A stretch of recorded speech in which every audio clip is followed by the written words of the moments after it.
Hi, I'm Jennifer Kendall, the founder of Acuity Path, where we support women entrepreneurs to grow with clarity, confidence, and purpose. Whether you're tuning in from your home office or catching a quiet moment between meetings, I'm so glad you're here. In today's video, we're going to talk about how to create a clean slate start for 2026 in a way that feels aligned, intentional, and emotionally grounded. Specifically, we're going to walk you through some steps that will help you define your 2026 vision based on how you want to feel, set aligned goals, and reset your mindset and bring more clarity, abundance, and support into your year. My goal is to give you something that you can take and use right away, something that helps you feel more grounded, aligned, and empowered in your business and your life. Let's get started. Here's what I know. You open that fresh planner with such hope. Maybe you color code it beautifully. Maybe you felt that spark of possibility. Then, 3 weeks later, if that, you're eating cold leftovers over your laptop at 8 p.m., wondering where your vision went. I get it because I've been there too. As a woman entrepreneur, we're not just running a business. You're holding so much. Your clients, your kids, your aged parents who call more in the winter, that product launch that you've been planning, the groceries that somehow always need to be bought, a brain that is running 17 browser tabs all at once, and somewhere in all of that beautiful chaos is your own desires, which are quietly waiting. It's not a character flaw that you feel overwhelmed. Actually, when you think about it, it's pretty logical.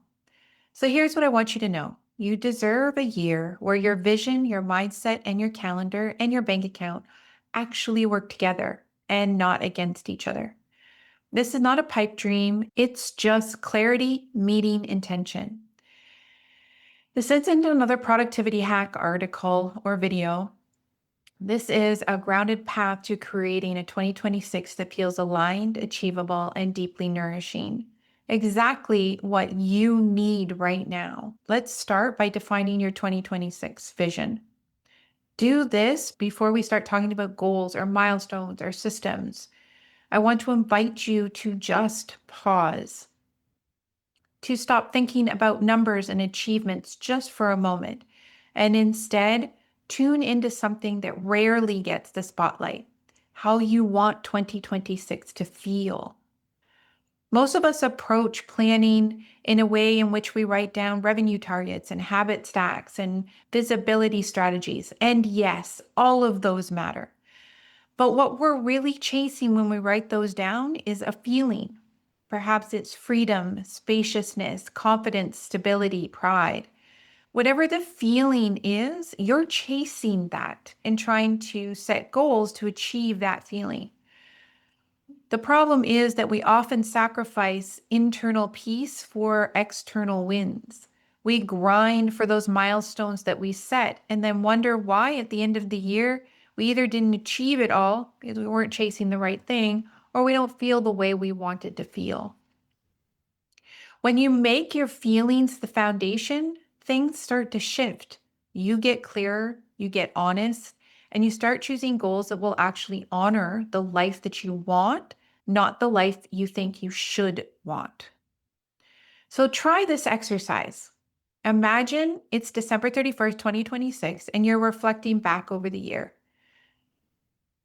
And now write down what you're feeling in that moment, what you want to feel at the end of the year, but write it as if it has already happened. And once you've done that, take it even further and expand it, not just what you feel, but what you see, what you hear, where you're sitting, what it looks like. Write it all down. And then anchor even deeper with, it's December 31st, 2026, and I am proud because. And list 5 to 10 points that you're proud of. Think about how your day will actually feel, what your relationships will look like, how much energy you have left for yourself at the end of every day. What does your bank account say? Whether you were saying no without guilt, and what was bringing you genuine joy. After you've finished all of that, zoom out a little bit more and actually think about when it's December 31st, who you are known to be in your space. What do your best fit clients really thank you for? How does your business support your life rather than consume it? All of these type of answers become your filter for everything else for 2026. If something doesn't move you towards that vision you see for yourself or the way that you want to feel at the end of the year, it gets a gentle, not right now. Next, let's look at your mindset. That 2026 vision that you just wrote out, it's going to ask you to grow. But here's what's most important. Growth doesn't require perfection. It just requires willingness. So let's reset gently. Start by naming the story that you're carrying. Pay attention to the thoughts that loop around your mind about time, about money, about capability. They might sound like, I'm behind. There's never enough time. There's never enough money. If I want something done right, I have to do it myself. These are stories that are quietly running in the background, and they're powerful. But here's the thing. Awareness of these stories is the first step to choice. It's the first step to make a change. If you think about these stories, they're actually very fixed mindset. So let's try to change them, not by anything insane. Don't leap from I'm terrible with money to I'm a money goddess, because let's face it, that's too far. You say something like that, your brain is just going to reject it because it's not going to believe it. So let's do a more subtle shift. Something like, I'm learning to become a better steward of my money, or I'm practicing prioritizing what actually matters to me. I'm getting better at asking for help. Do you feel a difference in these? This is more growth oriented.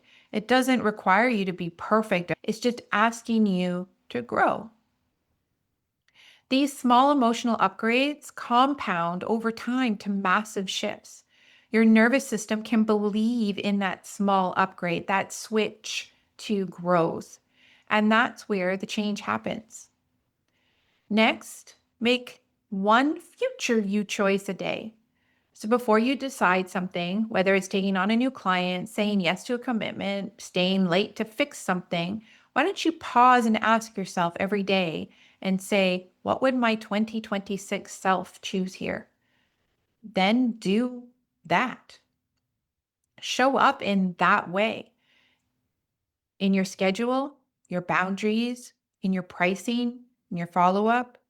These tiny acts of alignment might seem small in the moment, but they're like little drops of water, and over time, they reshape things, they add up. Then let's look at abundance. Here's what abundance actually is. It's not about pretending that everything is perfect. It's about choosing to believe that possibilities exist while taking grounded, empowered action in the real world. The key is to believe and take action. This matters because scarcity thinking is very seductive. It feels safer. It protects us from disappointment, but it also shrinks our vision and our results. So, how are we going to make some of the changes? Start with noticing your thoughts about them. We all have them and they're normal, but they say things like, no one will pay for this. I'm not ready. Someone else is better at this than me. When you hear them, when they show up, again, let's try something different. Try saying, that's a thought. What else could be true? This isn't toxic positivity, it's just curiosity. You're not denying that you had the thought, you're just not letting it be the only thought that you're having. You're inviting in the possibility of something different. Start to collect evidence of more, of enough. Your brain is a pattern recognition machine. So if you keep feeding it evidence of scarcity, that's what it will see. Start tracking your wins, even the small ones. The sale that came in, the referral that you weren't expecting, the client who said thank you for understanding me, the money that showed up when you needed it. This isn't magical thinking. It's rewiring your brain to notice what is already happening, what's already been working, what is already there, but we tend not to take the time to see it. The next step is to turn your vision into real goals. A vision is beautiful, but without the structure, it's just a wish list that you'll revisit again in December with a sigh. What we need to do is bring your 2026 vision down to earth, ground it, and start by writing out your goals. I recommend ensuring that they're grounded, meaningful, and actually achievable. Write your goals as if they've already happened. Write them with a clear timeline and a clear measurement. And ensure that you know the reasons why you want this goal, why it is important, and how it will help you get what you want to feel in 2026. Next, choose your focus area. Many people try to do everything at once when they set goals. Don't do that. It's overwhelming. You're setting yourself up for failure. There's scientific reasons why too many goals will drag them out. For you, I'm just going to suggest pick three core areas for 2026. Here are some ideas or areas that you can look at: revenue, time freedom, money health, energy and wellness, visibility, systems, many more on that list.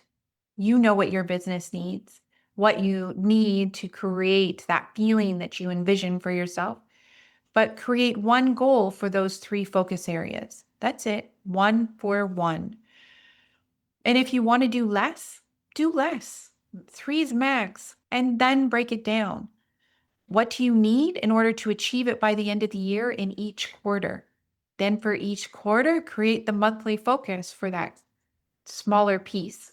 And then for that monthly focus, what are your weekly priorities? It's all about creating a plan to make it happen so that you don't have to figure it out as you go. Next, of course, I'm going to mention your finances. Looking at your finances is not about shame, it's not about judgment, it's all about clarity and compassion for yourself and your business. Start by looking at your numbers honestly and kindly. List it all out: your business accounts, your saving accounts, the money that is owed to you, the money that you owe, subscriptions that you forgot about. Don't look away. Don't beat yourself up. You did the best you could with what you knew, with the skills you had, all of that. Now you know more. Choose 1 to 2 money priorities for 2026. Not 10, not 5, 1 or 2. Maybe it's building a 3-month buffer so that you sleep better. Maybe it's finally taking owner's pay because you deserve it. Maybe it's eliminating one piece of debt so that you feel lighter. Maybe it's starting to invest for your retirement or invest in something that will move your business forward. Pick what matters to you right now. And then align your money decisions to your vision. Before you spend, quickly ask yourself, does this support the 2026 version of me? If it does, great. If it doesn't, wait, or don't do it at all. Money clarity is emotional clarity. It's about safety, it's about stability, it's about the feeling of knowing you're making decisions that actually serve you. Overall, I want you to walk away knowing that you get to begin again on your terms. You don't need to become someone different to create a beautiful, bountiful 2026. You don't need more discipline, a different personality. To be better, you just need a clearer vision rooted in how you want to feel. Kinder thoughts, let's upgrade them to a more growth focused you. Aligned goals that actually matter to you and what you want to feel. Supportive habits, not restrictive ones. And taking small steps at a time. Your fresh start isn't handed to you by the calendar turning over. It's created by you through intention, alignment, and the version of yourself that you want to become with every single choice that you make.